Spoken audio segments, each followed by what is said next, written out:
Welcome to VFI's education episode number 123. Can you imagine? 123rd? Holy moly.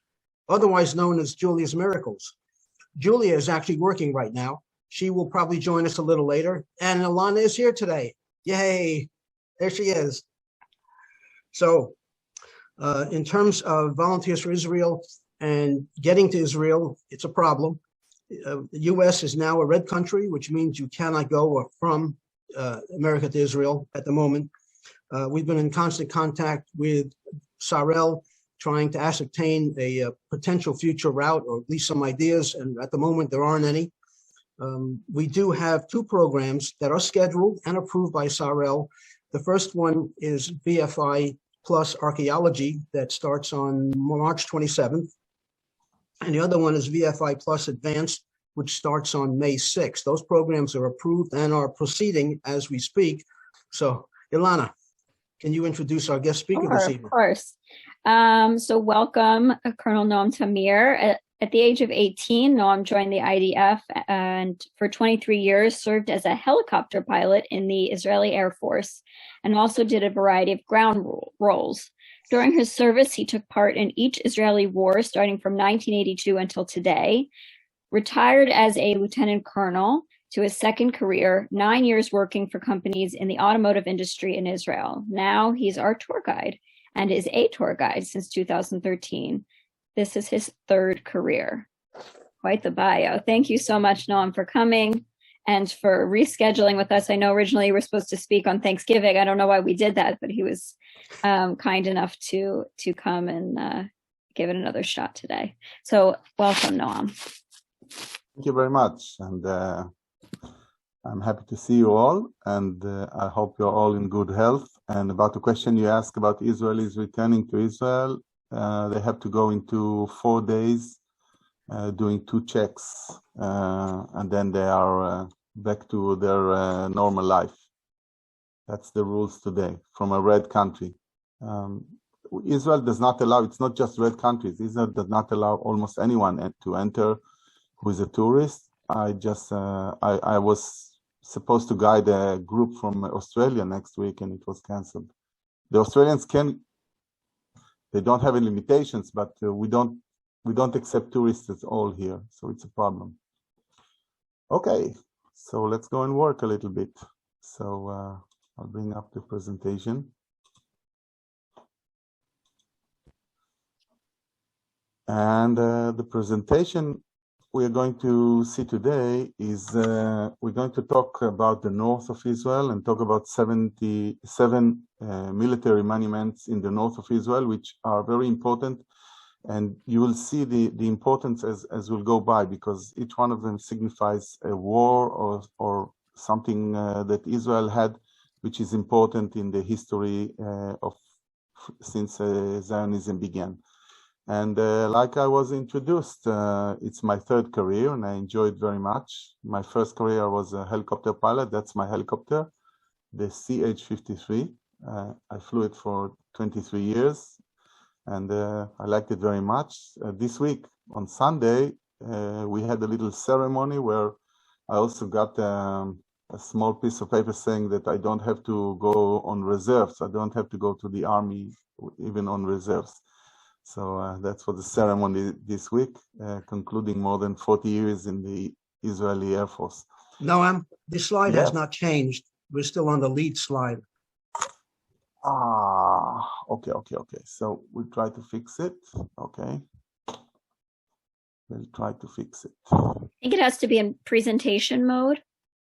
Yeah, it's in presentation mode. I don't know what happened. It doesn't look like it because we can see all of the upcoming slides. There we go. That's okay. Now it's better? Yes, okay. Thank you, Noam. Okay. Perfect. Okay. Right. So, for a relatively young country, the state of Israel has seen its fair share of conflict. Since Herzl wrote his books and he fought for having us a country here in Israel. And therefore, it's not surprising that there are numerous military memorial sites across the nation all around the country. And if we look on those places, we see that it's from the beginning of Zionism in the late 19th century, through the times where we fought for independence in 1948, to the modern times today that we are fighting, mostly we call it the era of terrorism. And when you go around the country, you can see that there are a lot of painful and touching yet proud memorials to Israel war dead. And so on one hand, you have all the memorial places. On the second, you have the growing and the fast-growing Israel that we have today. And when you tour in Israel, it's worth stopping at a nearby memorial, and all the tourists that come here as a tour guide, usually we take them to a few of the memorials that we have, those who have great importance or something like that, and we will try to concentrate in 7 of them in the north. And as you know, such sites provide us with fascinating insight of what happened and what sacrifices were made upon those times. And it's a way to learn the history. And when we go with, for example, with Israeli families or with schools or with grown-ups, we always stop in places like that and tell the story behind the place. And this presentation, we're going to talk about 7 interesting places in the north of Israel. In the north, we're talking about the Galilee area and the Golan Heights, which offer us a unique historical and architectural experience. And we're going deep into it. So those 7 sites, as you can see on the map, if you recognize the map of Israel, we are talking about the north of Israel. The border, you can see with Lebanon on the north, and a little bit to the east, the border with Syria. And those sites which I picked represent the time from 1920 until today. So as you can see, the first one talks about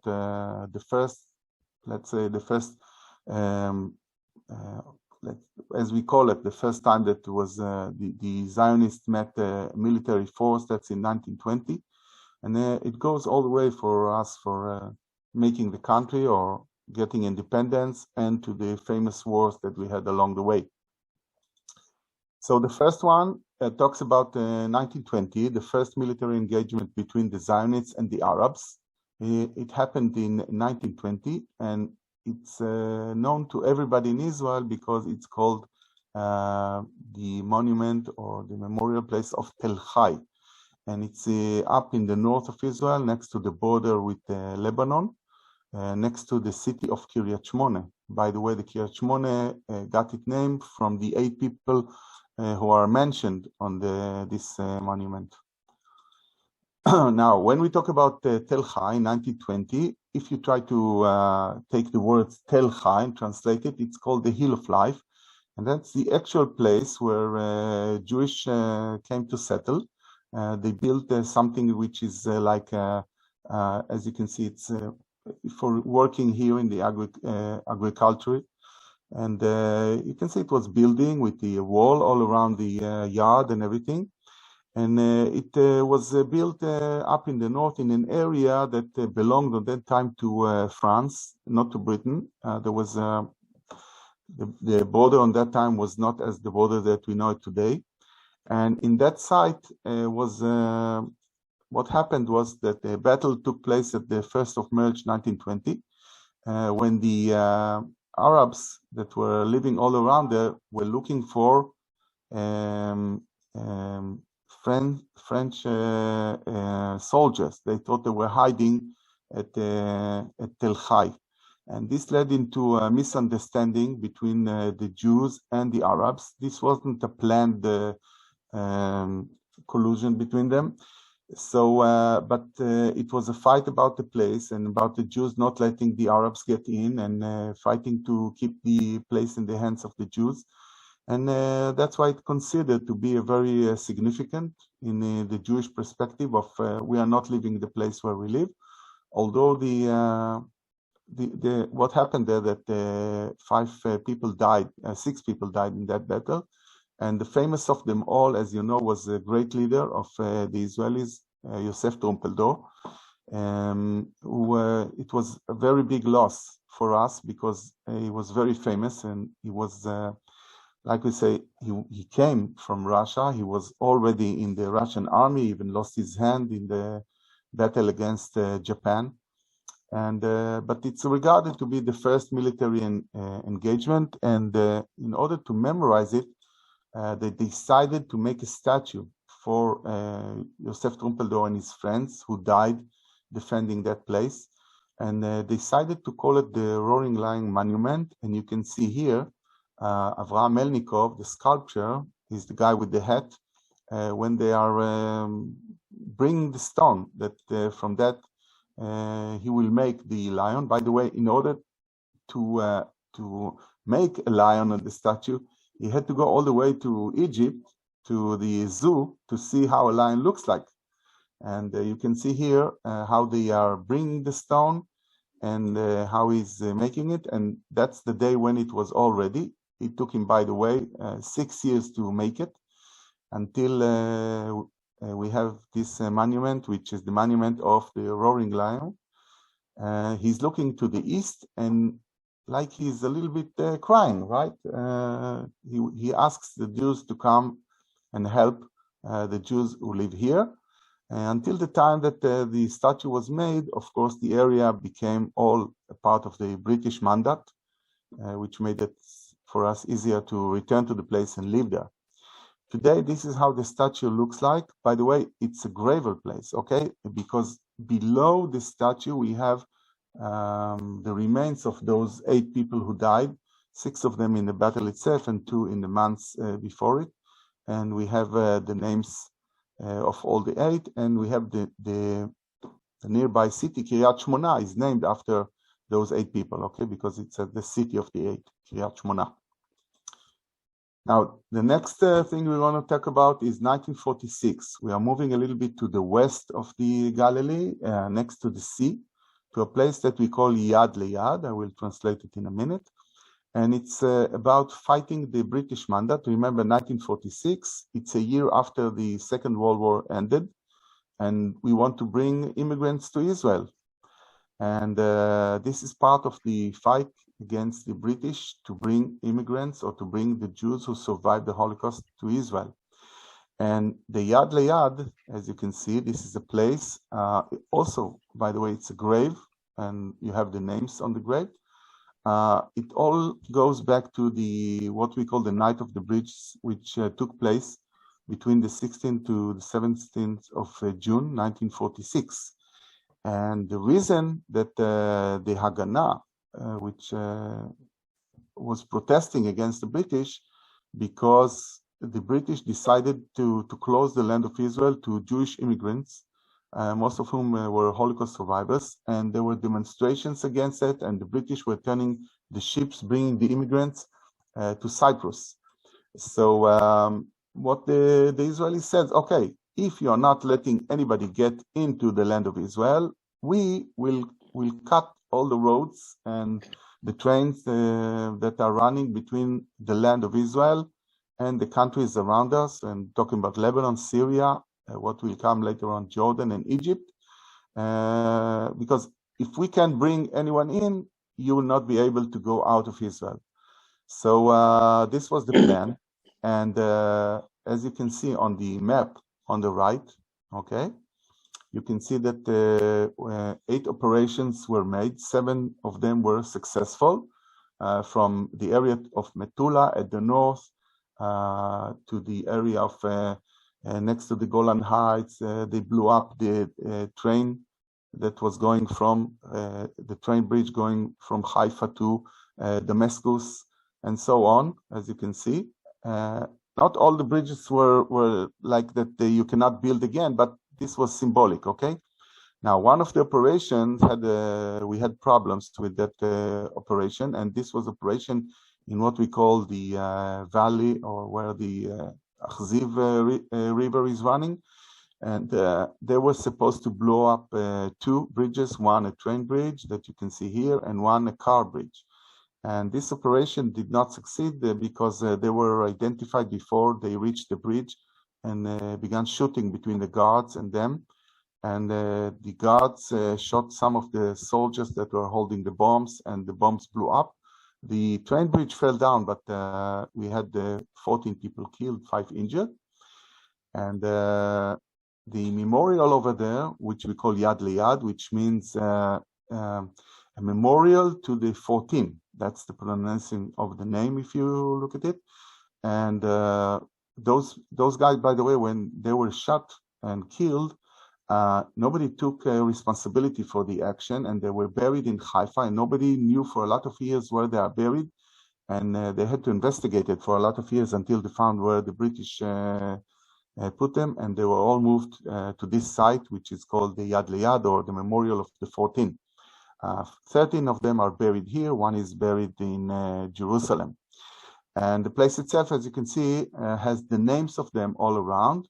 Okay, we have all the 14 names all around, but in the middle, it's a grave.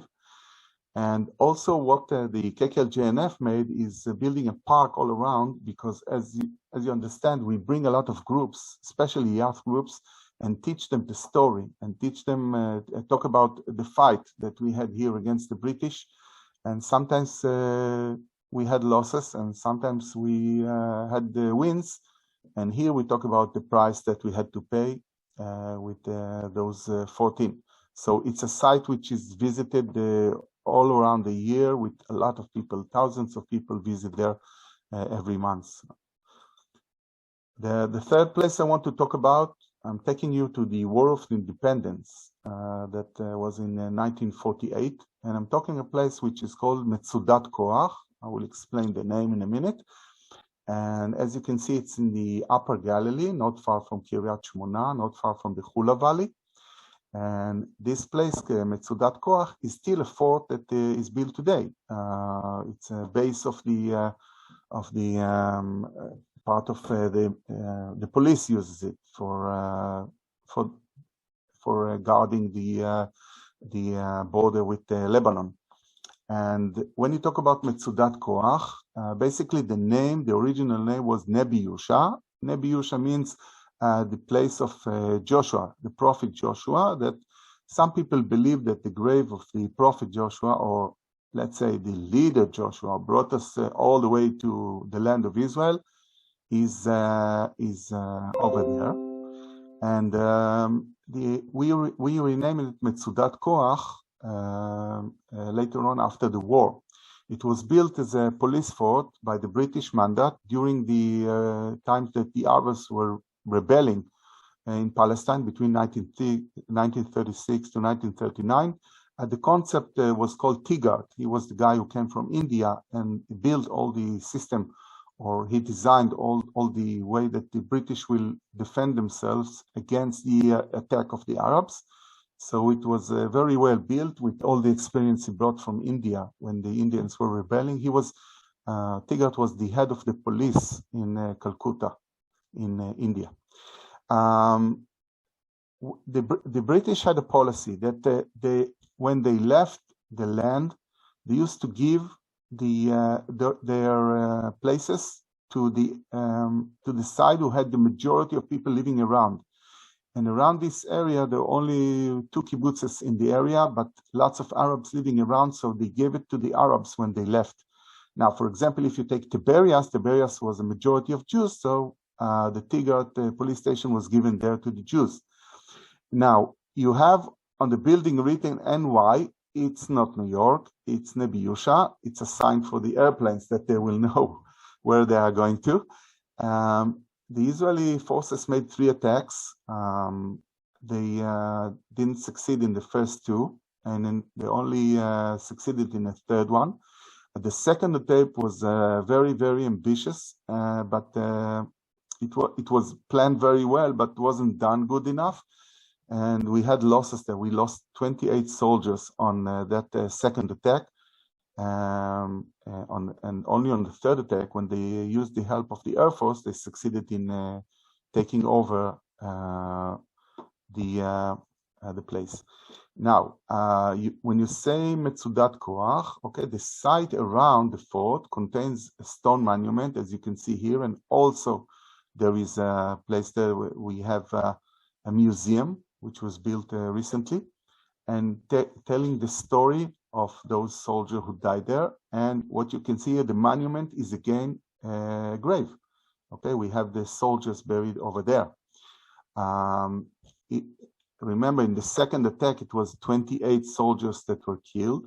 So if you take the 28 and you translate it to Hebrew, okay, it's and you do it in the alphabetical or gematria, as we call it, so it's kafchet. Kafchet means in Hebrew koach. Koach means strength or power.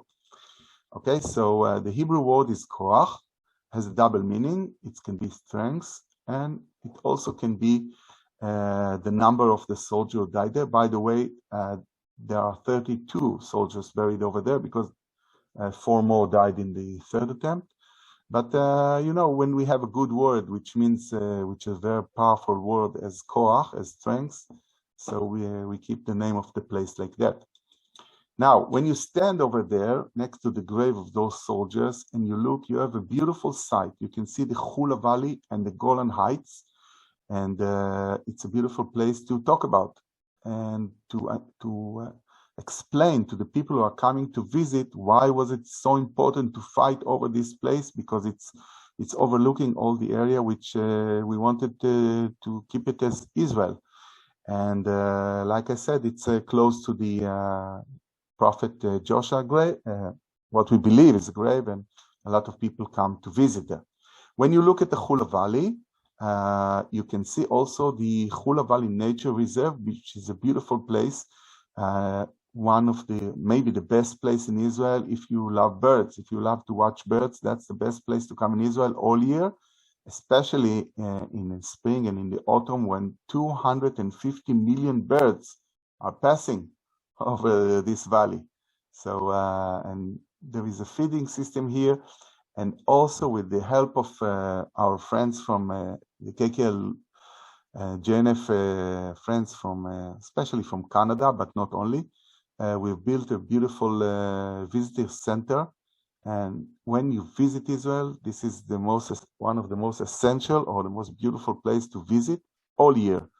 Okay, as you can see, the visitor center was open during the time of the Corona, but it's a beautiful place to come. And on your next tour to Israel, although I know the Canadians gave the money, but believe me, also the Americans gave money, and it's a beautiful place to visit and to travel all around. You need a half day for that. And if you come towards the evening, they will take you on a special truck and you can go between the birds. It's a hideout that you go between the birds. Beautiful place. So this was Metzudat Koach, okay? And now we want to talk about the 6-Day War, which took place in 1967. And so we are moving to the Golan Heights, to a place called Mitzpeh Gadot. Okay, so it's Gadot Lookout. And also a place that we memorize the soldiers who died during the time. We took over the Golan Heights, and it was a very, very special place. Even songs were written about this place. As you can see, first of all, the 6-Day War, if you don't remember, was between the 5th and the 10th of June 1967. Israel fought against Egypt, Jordan, and Syria in that order. So first of all, we took over the Sinai Peninsula, then Jerusalem, and of course the West Bank. And the last thing that we did was taking over the Golan Heights. And we call it the 6-Day War because it took 6 days. Although I can tell you a small secret, we kept on conquering even after it ended. For example, the Hermon mountain was taken about on June 12th when the UN wanted to visit and to see to set the border. So Israeli soldiers landed with the helicopters on the Hermon mountain on the 12th of June. But don't tell anyone, it's a secret. And so when we talk about the 6-Day War, and we talk about the last 2 days, going over the Golan Heights and conquering, taking over what we own today at the Golan Heights, we're talking about one site that was very significant to the Israelis, and we're talking about a place which is called, we call it today the Gadot Overlook. You can see the place here in red. This was a Syrian army post, like another one that you can see here in red. And it was overlooking, as you can see here, what you see in blue is, of course, the Jordan River. So the place, the Syrian army posts are on the Golan Heights, overlooking a kibbutz Gadot, that you can see. And the distance is not far from the Syrian army post to the center of the kibbutz is only 1,800 meters. It's just 1.1 mile. That's all. So you can use anything you want to shoot the people who are going over there.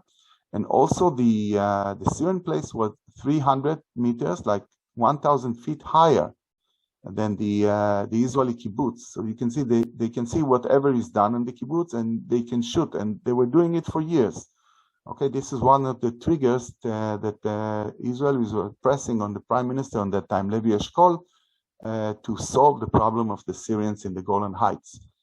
And you can see, if you are standing today at the Gadot Overlook, Mitzpeh Gadot, you are looking, you can see the kibbutz very, very close from where you are standing.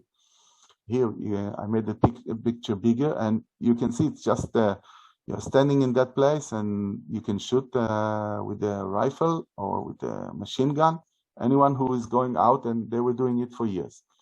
Now, the place itself, it's a memorial for those who fallen on taking over the Golan. And the post was very important to the Syrians because it was defending road number 91 that goes all the way from the border of Israel at that time until 1967, all the way to Damascus. So they had a good reason to protect that road. Nowadays, if you visit the place, what you see is the remains of the bunkers from the Syrian time, and a statue standing like a compass, pointing the direction to the center of the Golan Heights. And you have to remember, the Syrians called the place El Murtafa, which means the exalted. It was not easy to take it over, but it was done. This is how the memorial place looks today. You can see those things from metal that you see is where you put it on the roads to stop vehicles from going on the roads to protect the place. And on the statue itself, you have the names of all those who died, who were killed during the time we went on the Golan Heights in the 67 war. So also a nice place that we bring tourists to see what was the problem and why we had to fight and take over the Golan Heights. From there, we move a little bit to the east and to the north, and we want to talk about the Yom Kippur War, which, as you remember, was in the 6th of October, 1973. This was not good for me because this was the day that I turned to be 13. So you understand that I didn't have a proper bar mitzvah. I celebrated bar mitzvah, but only in the synagogue, but no party, as you see. And that was a nice celebration done from Anwar Sadat for me and Hafez al-Assad. They were very nice to me, celebrating with me, trying to kill us all. And what we want to talk about is about Oz 77. Oz is like bravery. We'll explain the name in a minute, and about a very, very known person who fought over there. So first of all, this is how the place looks like. Okay, you see a lot of tanks and lots of names and lots of tank parts all around. And when we want to talk about the place, we have to remember that in that place, which is called also the Valley of Tears, okay, or in Hebrew, Emek HaBacha. The name is from the Bible, by the way. The name was given to that area in the Golan Heights after it became a site of a major battle in 1973, known as the Valley or Vale of Tears, which was fought here from the 6th to the 9th of October. What happened that the Syrians, after they made the first attempt to take over the Golan Heights, and they were stopped, even though they had some success, they understood that they had to go to a secondary effort, and the secondary effort took place right in this place. And we even have actual pictures from that battle that took over, that was over there. You can see here the picture of the cannons that were helping in the battle. Now, this was a battle between few tens of tanks, Israeli tanks, fighting against almost 1,000 Syrian tanks. That was we were outnumbered over there, but we won. We won the battle after 3 days. And this is an actual picture from the battle. You can see the Israeli tanks moving forward, and you can see some of the tanks. You can see the Syrian tanks that were shot, like here or here. And of course, this story has the battle itself was, the commander was Avigdor Kahalani, who was there on that time, a lieutenant colonel. He's an Israeli hero. He was leading the forces, the Israeli forces over here. This is a picture of him of the war, in the war itself. And you can see here the Israeli tanks, which were not only outnumbered, they even didn't have ability to fight in the night, which the Syrians had. But, you know, when you talk about their bravery and what they done over there, they won the battle. So this is another picture from that time. The memorials itself, okay, Oz is basically the regiment who fought over there. It was the 77th regiment from the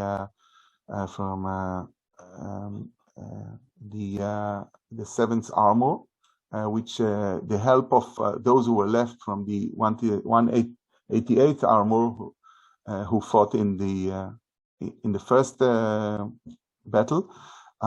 They were fighting all those tanks. Now, if you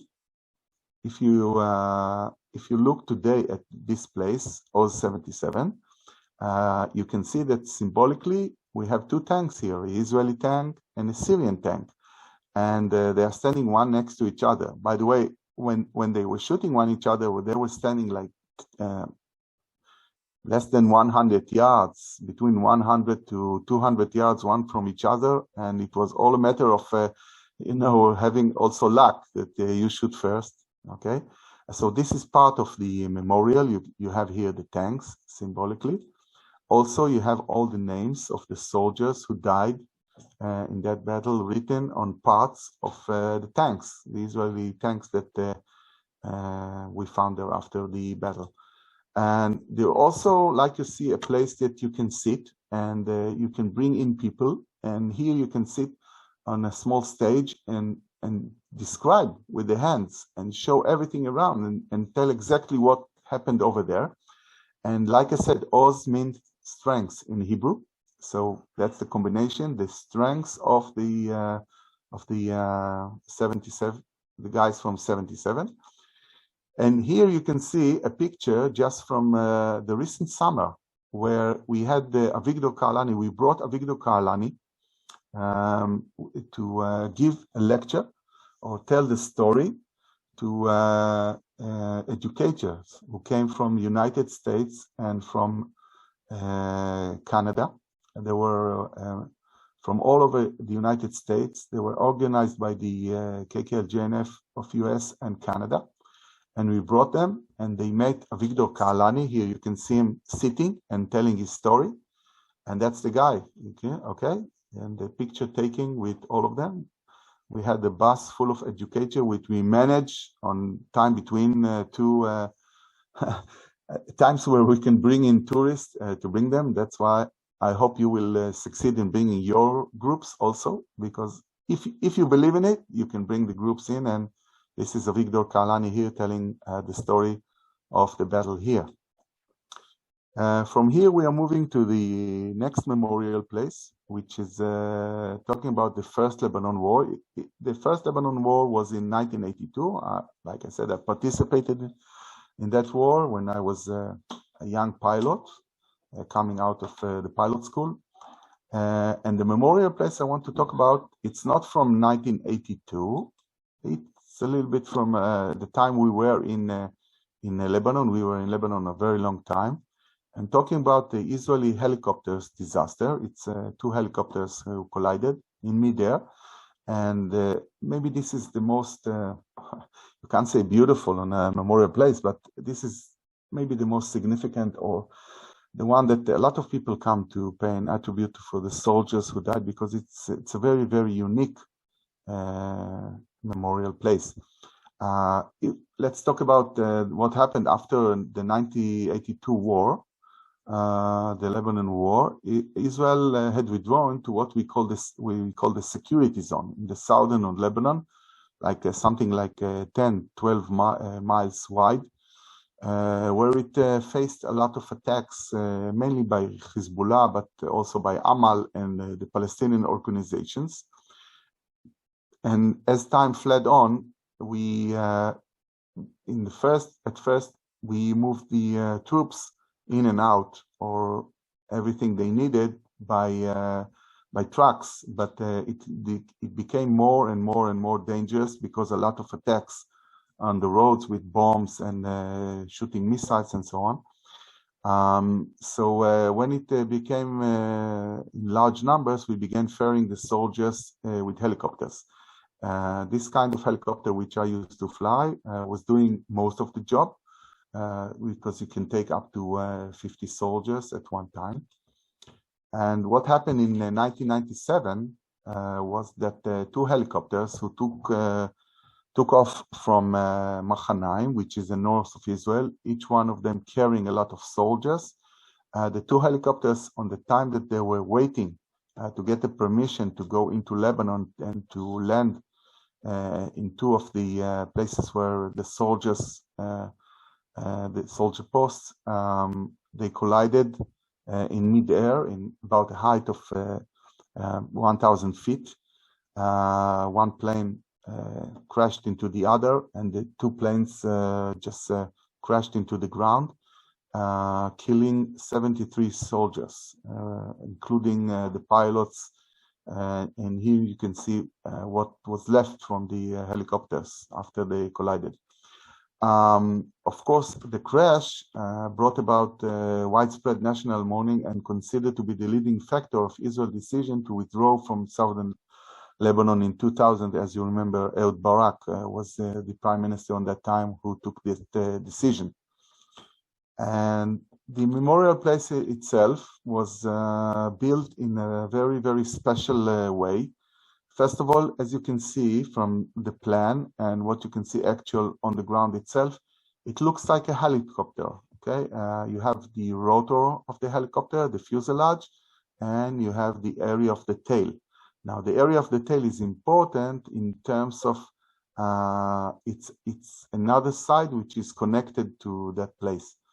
And as you can see, it's the actual place where one of the helicopters fell. The helicopter fell between the trees. And first of all, the area where you see it looks like a rotor of a helicopter. It has a pool in the middle, and it looks like the blades of the helicopter. And we have 73 stones, and no names on the stones, just the stones, each one for one soldier. And in the middle of the pool, we have only names. And we have 73 names of all the soldiers who died over there. And it's organized by alphabetical order. Now, you ask why there is a missing place over there. Because just a minute or two before the helicopters took off, one soldier was taken off one of the helicopters. The reason was when you change the soldiers when you were doing the replacement of the soldiers in Lebanon,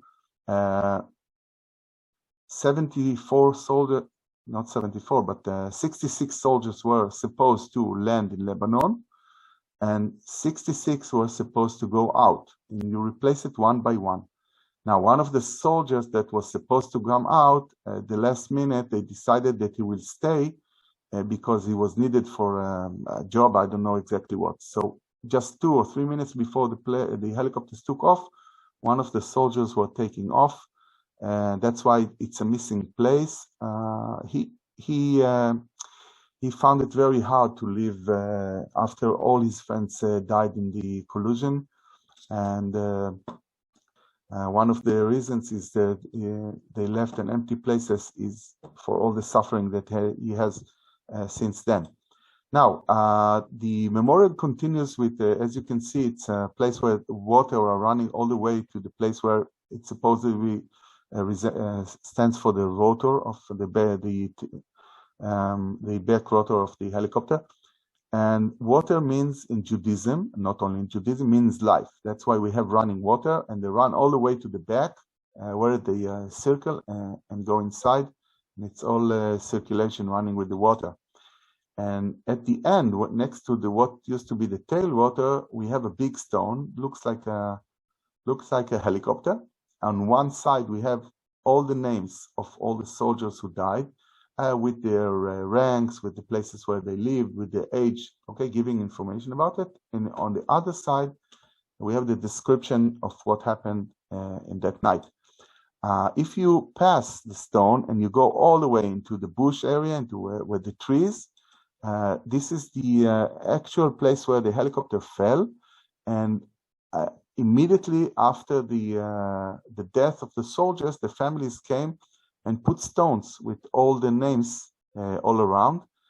So when you visit the place, you also go and see what was done from the minute after they buried the soldiers.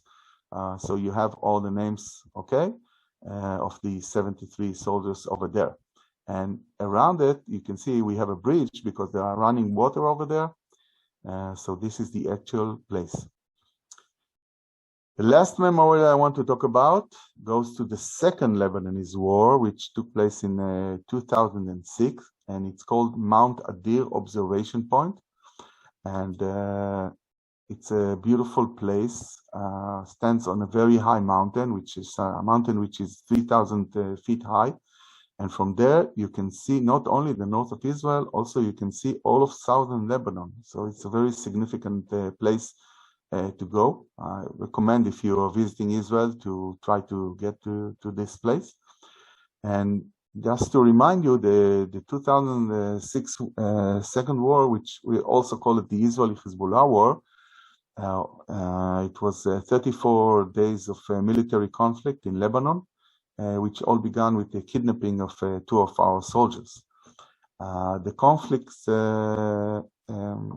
was ended when the ceasefire was called on the 14th of August 2006, and Israel retreating to the border that we have today. A total of 44 civilians and 121 IDF soldiers were killed in this war, including the two soldiers that were initially kidnapped. Okay, this war demonstrated us what's going to happen in all the wars we're going to have next on, like the fights we have with the Gaza Strip. We have missiles falling on all over Israel. Now, the place that was picked to be the place of the observation point, or is called Mount Adir. Adir means something big and strong, okay? And the mountain is like I said, 3,000 feet high, and from there you can see all of the north of Israel, and of course all the south of Lebanon. And this is what you see when you are looking at Lebanon. And if you're not familiar, I will show you. The borderline is what you see in red, okay? From there you can see, of course, Mount Hermon is part of Israel, but you also can see the Lebanese mountains that are next to the what we call the Baka. You can see also the town of Bin Jbel, where the Hezbollah leader gave the famous speech that Israel will not hold against the missiles, and all the things that he said, which did not happen. And you can see all the villages, and you can talk about the places where lots of the fights took place. Now, in the memorial place itself. Okay. So if you have any questions about the presentations, I will. Oh, I think we probably didn't hear the end of your presentation. Yeah. Maybe you thought we heard you, but you were just frozen. Why don't you go? We didn't hear any end of presentation. It was like you okay. were giving a presentation, then you froze, and then you went away. So what did you see until, what was the last slide that you saw? I'm trying to think. Steve, what was the last slide? Yeah. Oh, Johnny saying 7. Okay. Okay, so Thanks, Johnny.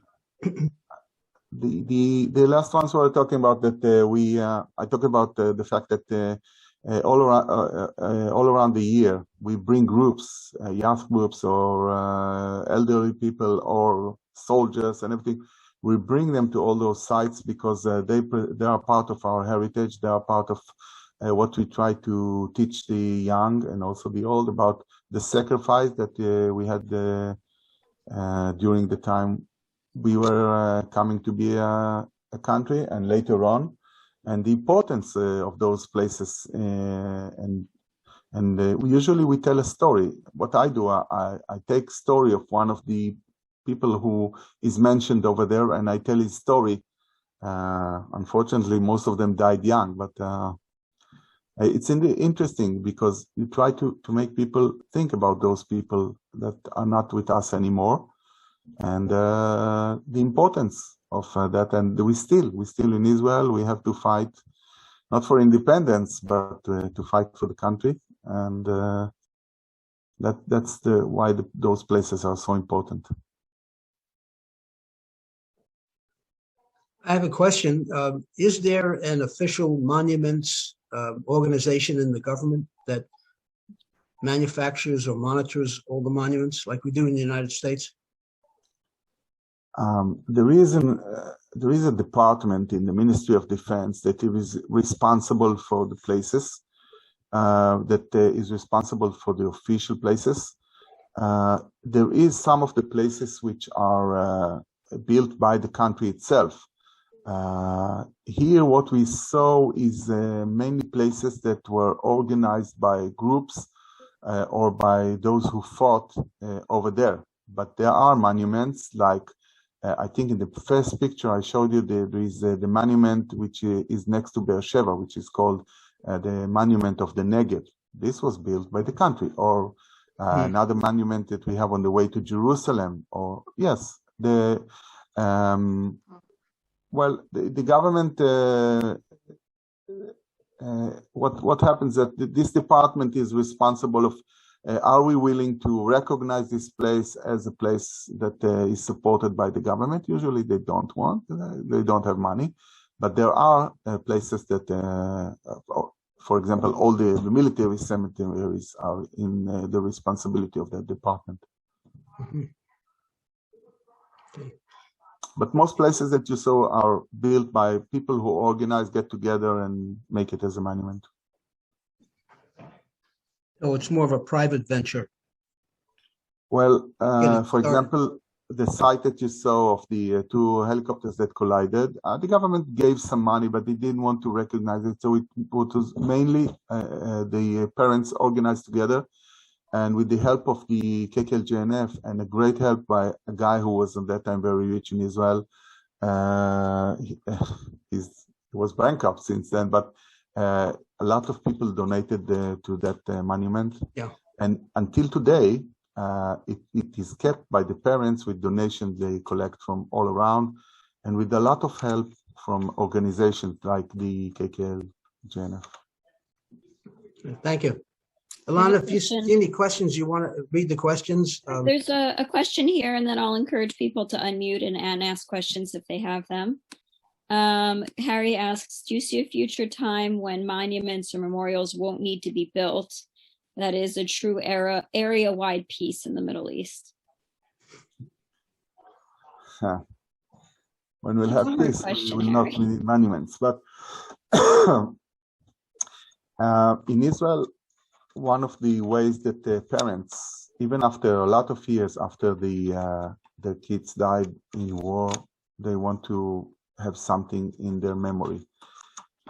So it's not only memorial places that they build, also they call places or they donate money for places that are named after their kids or their fathers or mothers who died. Well, when we'll have peace, I hope we will have no new monuments in Israel. Does anyone else have a question? Please feel Yeah. free to unmute yourself. I have another Yes. question. The interplay between the British and the Jewish citizens of Israel, I never understood what it was that made it so virulent and so seemed to be heading in the opposite directions from each other. And you would think that they would have more in common than that, but can you explain some of that, maybe from your perspective? It's a matter of time.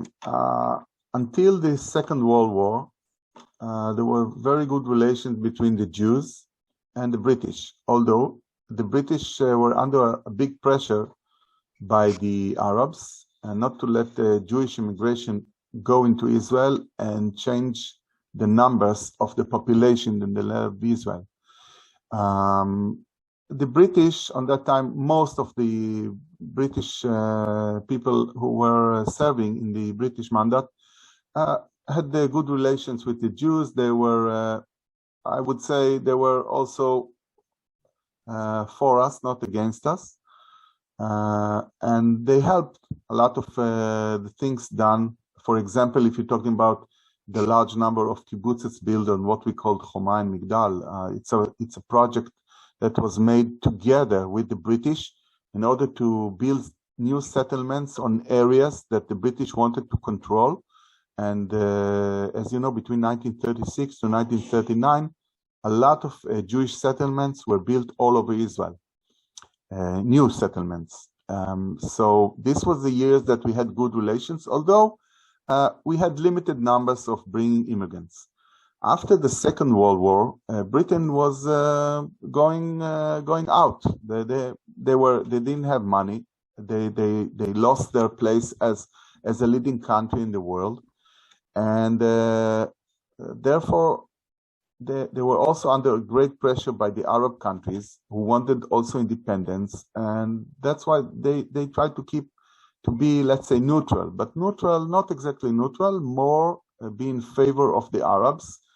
Because the Arabs were in big numbers here and also in the countries around. And this led to something that they didn't want to do anything, or they didn't want to help us anymore, or they didn't want us to let us change what's going on here. And on the other hand, we were trying to press very hard to bring all the survivors from the Holocaust and to bring Jews here, because we understood that Jews have no place to be, only in Israel. This led to a confrontation. If you remember that there was a lot of attacks made on the British to force them to let the immigrants come or to give us what we wanted, the space. Now, in 1945, Ben Gurion, he already understood that the British will leave. The British will not be able to hold the land of Israel. So from 1944, he starts to build the nation. And the nation needs an army. This was what he was doing. Meanwhile, the other organizations, which were more extreme, like the Etzel and the Lehi, Menachem Begin, and the Stern gang, as the British called it, they were attacking the British all the time and harassed them and made them think again if they want to stay in the land of Israel. And on that time, we were thinking about building us a country, and we knew that we'll have to go into war against the Arabs. The British were trying to play it neutral, although most of the British who were here, they suffered from the attacks of the Israelis, and so they were not in favor with us. But they knew they are going to leave. They had a plan to leave around the September 1948, and when they understood that they are in a very bad situation, they decided to make it early, and they fled from here on the 13th or the 14th of May 1948, half a year before, ahead of time. I have a question. Hello? Yes, Go go ahead. Go ahead. Thank you, Toda Rabah, for your presentation. Thank you. Are you familiar with a armored memorial near Katzrin on the Golan? Yes. Could you? Yes. I've been there a few times. Can you say a few words about it? If you Yes, would? this Thank is you. also Yeah, you will find all around the Golan Heights, and also next to Katzrin, places where you have each brigade or each battalion. A lot of them have memorial places, and the one that you visit in Katzrin is from the 1973 war. It's a nice site where you have a few tanks standing over there, tanks who fought in the 73 war. And of course, when we have Memorial Day, the families of those who died come and we honor those who died. And it's one of the places you will see along the Golan Heights. We have like 20 or 30 places where you have sites like that. The good thing about sites like that, you know what? That you can climb on the tank, get in, take nice pictures with the tank. So that's the benefit. I don't know about climbing in. And when I walk out there sometimes, like Tel Saki, I often wonder about Mokshim. Oh no, where you have landmines. Yes. It's written. You know, we have a joke about landmines. You know the joke? No. Okay. There is a sign in the entrance to a landmine area. It says in Hebrew, watch out. Okay. It says in English, danger. It says in Arabic, it says welcome. Thank you. Politically correct, but it's all written danger. Next to the land. By the way, we have now a lot of things done in order to clear landmines in the Golan Heights, to convert them into land where we can have agriculture or growing cows and things like that. It's a big operation done not only in the Golan Heights, also in the border with Jordan and with the border with Egypt. It's a big project done all over Israel. Can I just ask one more question? Of course. I'm concerned because I know about a lot of the memorials. I've been to Israel many times. I've been there since 1964. And I wonder about the young people. I know in the United States, there are a lot of young people that couldn't care less about the memorials. And it's unfortunate because whether it's Civil War here, Revolutionary War, World War II, World War I, I'm concerned about Israel because it's a small country, it's vulnerable. What about the young people? Because you hear all sorts of stories about, against the military and against, would you comment on that? Look, at the end, what we try to teach the young people here, and that's how I grew up, my family, is that this is the only place we can live in, and we have to guard the place and keep it and fight for it. And that's why all my three kids went to the army and volunteered to do things that are dangerous, but this is what goes around here. Of course, like in any country, we have people thinking this or that. Luckily for us, nowadays, because of budget reasons and other reasons, not on all the kids go to the army. We need about only 50% of the kids from the age of 18 to go to the army. So if somebody has a problem with it, or let's say with his conscience, or he has other difficulties, we still have enough people who are willing to go to the army, and we still have a high rate of those young people want to go into positions where they know they are risking their lives, because this is part of, when you live here and you see the daily life and everything, you understand the importance of us being here. For example, you know which is the most wanted unit today in the army? Eric? The Border Patrol. The Border Patrol. The Border Patrol, which is a joint effort by the police and the army, and they are facing every day dangers, let's say guarding Jerusalem, guarding the borders, defending against riots, defending in the next to the Gaza Strip. Okay, and this is the border patrol. We have men and women volunteering in high rates because they feel that they are doing something for defending the Israeli state. Now, you were in the Air Force.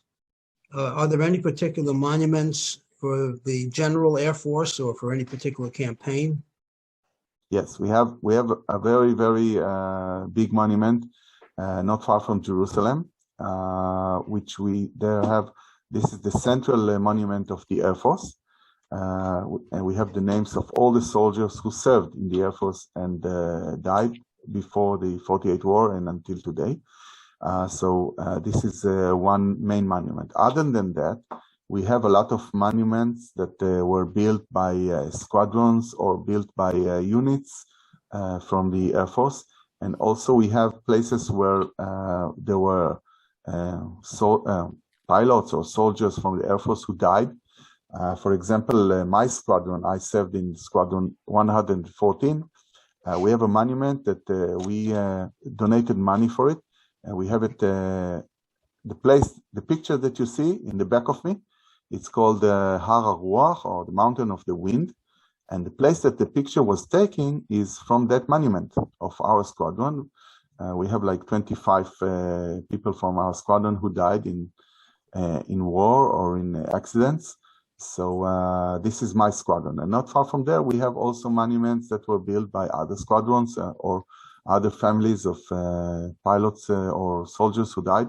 On the mountain on the right, we have two planes that collided with the mountain. So we have a monument in their name. So it's all around. Where you go all around Israel, you can see. And also the KKLJNF, they have a policy that you can donate money and get a stone in the name of somebody that you want. So you can do it for people who died, or you can do it for soldiers who were killed. Very good. Any other questions? Any questions? I don't know if I missed. What is your take of the two-state versus the independent countries? I didn't understand the question. I didn't. Could you repeat yourself? Maybe there's something wrong with his connection. I see somebody wrote, I spent 2 weeks working at Shomera.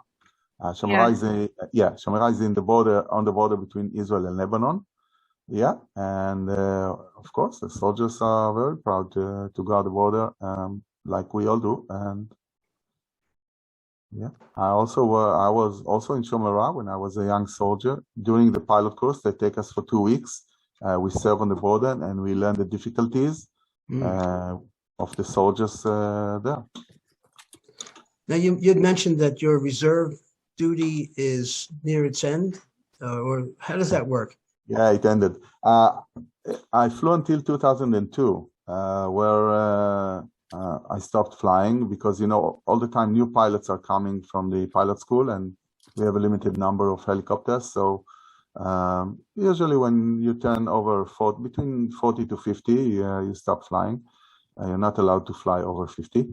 And since then, you serve as an officer on the ground. Okay, you are managing what goes in the air. For example, in the war of 2006, I was sitting in the north of Israel in the headquarters in the north, and I was responsible of all the air search and rescue missions done in the Lebanese second war. In that we evacuated all those soldiers who were injured.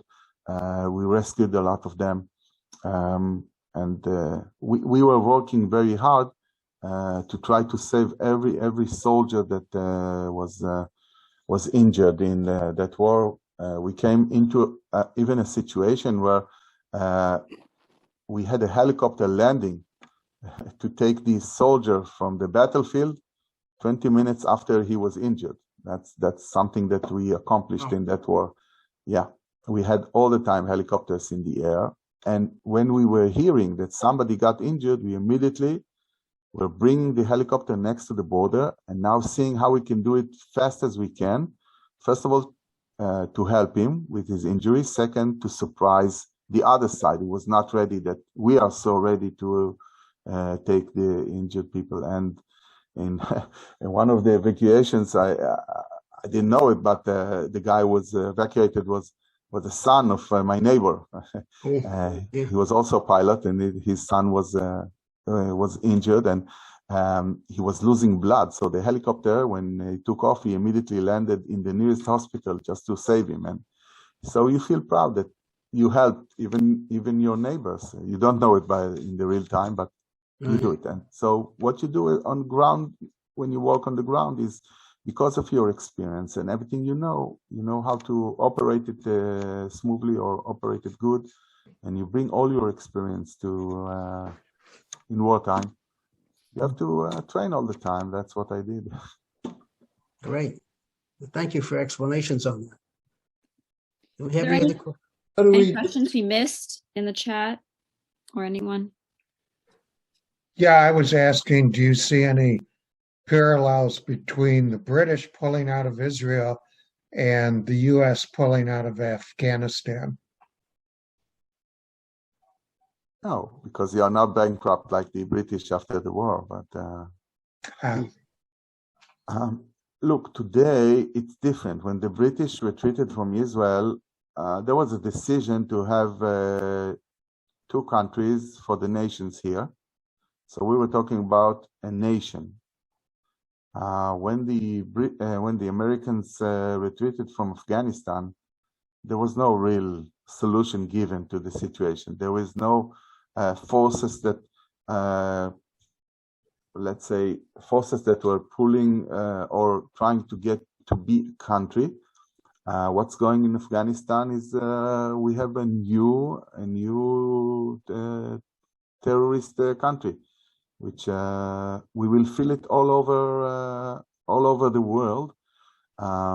Like what's going, for example, when from Iraq or from Syria, you have all those soldiers who came from all over the world, or people who were trained to fight, and they will spread all around the world. So the situation is not similar. It's a different. Even the Russians did not succeed in Afghanistan. So you have to ask, why did the Americans go into Afghanistan? That's a big question. Yeah. Even us. I can only say that even the Israelis have a lot of experience in making the situation worse, like what we did in Lebanon. we formatted the Hezbollah. We built it. We built the Hamas. We are the same as the Americans. We make the mistakes and we make it bigger and bigger. Well, in America, we had, after Vietnam, they had something called the Pentagon Papers, which revealed very nasty things. And just recently, the Washington Post published something they now call the Afghanistan Papers. And there's a nasty story behind that. I'm not going to discuss it here, but you're right, it's not clean, and it goes back 20 years. Tell you a nice story about Vietnam, okay? About 3 years ago, I had a visit from a group from Vietnam. They came from Saigon, which is now called Ho Chi Minh City. The group was from the water company, and the head of the water company, in order to come to Israel, he had to travel all the way to Hanoi and get the permission, because he's a political guy. And I was with them for 5 days. They were learning about all the Israelis' methods of using the water and how to save water and so on. And he was buying also things from Israel. And while the 3 days I was with him, he told me a nice joke. He said, you know what's the difference between the good life and the worst life? And I said, what? He said, look, what's the good life? You are living in an estate in England. You have a Chinese cook. You have a beautiful and a nice Japanese wife, and you have a salary of an American manager. I said, yes. And what's the worst life? He said, you live in Japan in a tiny apartment. You have a British cook, and the British don't know how to make any food. You have a salary of a Chinese worker, and you are married to an American wife who makes your life miserable. That's how he saw life.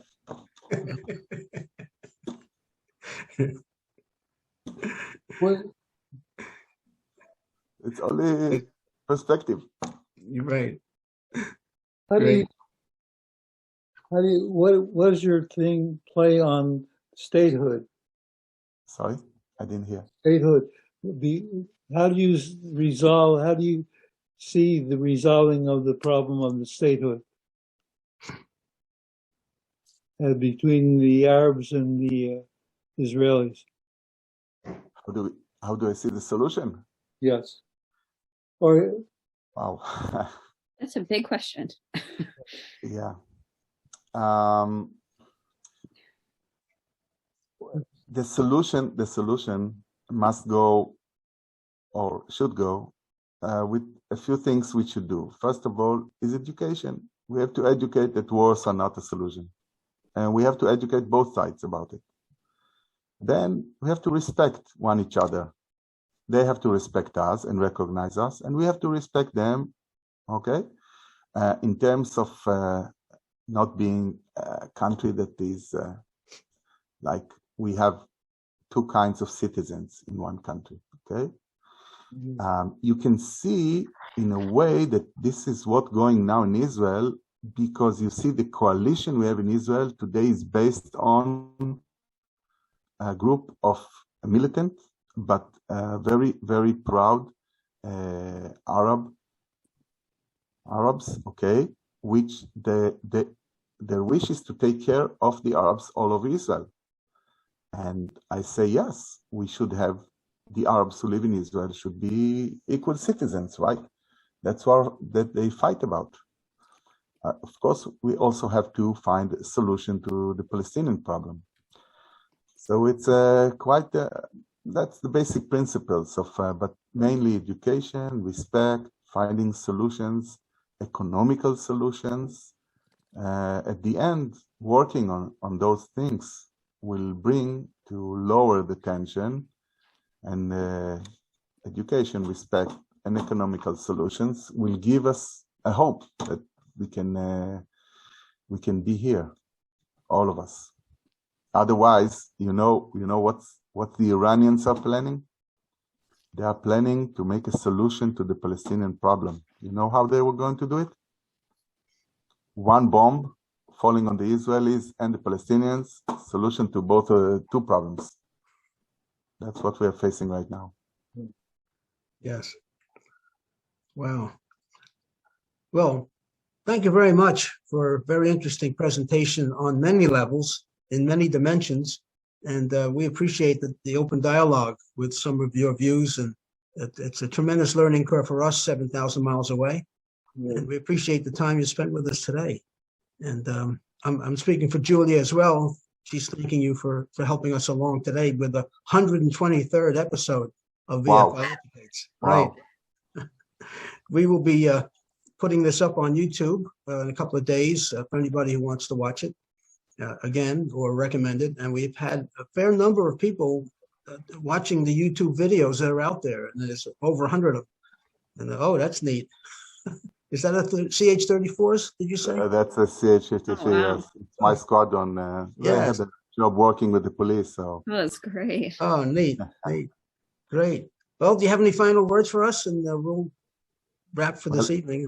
First of all, for me, it was very interesting to meet you all and to give the lecture. And I have no problems with you putting it on YouTube. And hope to, if it will be able to see you again, if there are more interesting things we can talk about. Yes, great. Okay, thank you very much. Thank you so much. Have a nice time and Thank you. Thank you for your service. Yes, that's it. Yes. Lila Tov. Lila Tov. Lila Tov. We're going to enter into the schmooze session now, which everybody is welcome to join and participate or just listen.